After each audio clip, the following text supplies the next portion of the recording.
Today I may be training for an Appalachian Trail through hike, but this start at the Upper Works Trailhead in the Adirondacks is a bucket list day for me. The historical trail with the ruins of an iron furnace and a cottage that Teddy Roosevelt occupied when he explored the Adirondacks is an interesting start to a long trek ahead. My friend Jason, who is apparently as crazy as I am, and I are signing in and raring to go as we prepare to night hike up Mount Marcy to catch the sunrise and to take photos galore. We begin what I consider a typical Adirondack trail with lots of wet, earthy smells combined with patches of sun-dried grass and a sneak peek view of the mountains ahead every so often. We chose the Upper Works trailhead to begin for a couple of reasons. There would be many, many views of other mountains and lakes along the way, and though the journey would be about 7 miles longer than if we were to have begun at Van Hovenberg Trail, we wanted to guarantee a parking spot so as to not delay getting on with the trek. Starting out at 2:30 in the afternoon, when some other people should have been finished up, we still had to park on the road and not in the lot at the trailhead.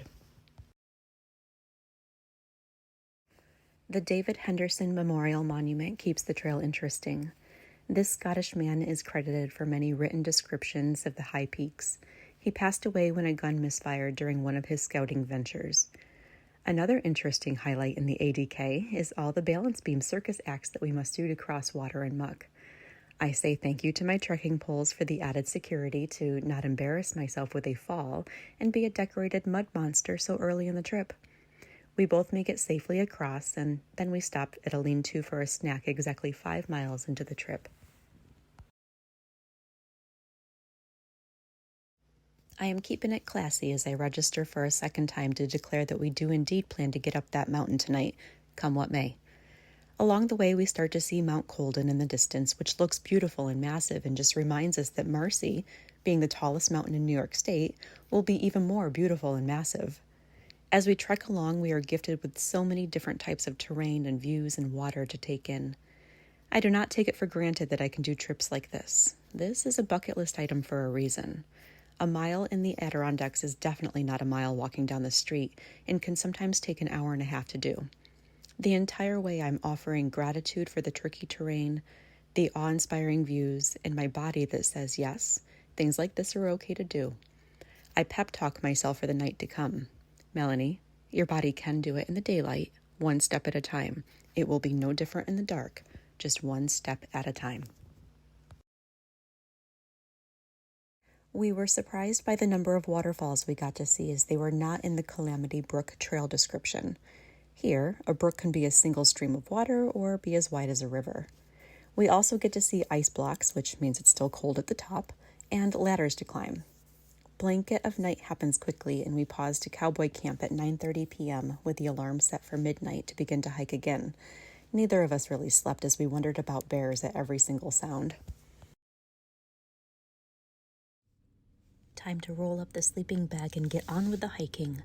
It is a test to tell my body that it's not time to sleep, but rather to exert itself more so than during the daylight hours previously. The terrain gets tricky and every step has to be intentional, especially on the semi-soft 4-foot snow spines our feet and legs fall through often. We kind of see a lake and almost step on a weird friend who shouldn't be in the snow, and then it's time to take the final leg up to summit, being aware of weather changes and terrain that looks like a moon, and going bit by bit from rocky pile to rocky pile until it's time to settle and check in with home.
you go.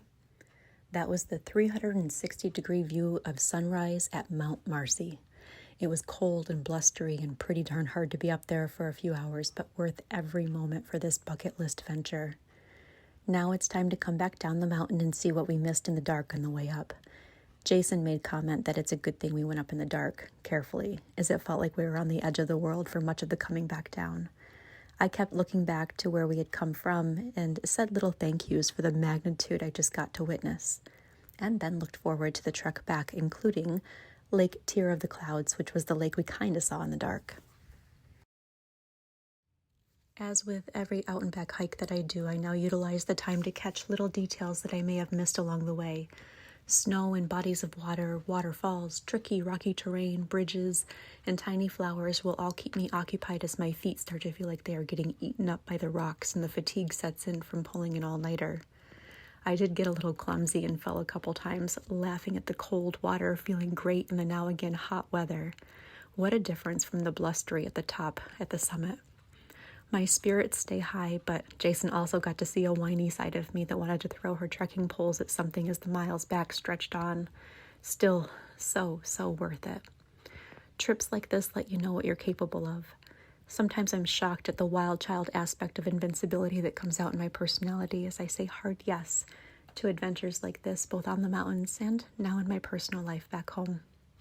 Eventually, signs emerge that we are close to the end, and bittersweet relief and nostalgia set in as we sign the register, so tired, and say hello to the car again. These past 2 days made into one were indeed happy trails.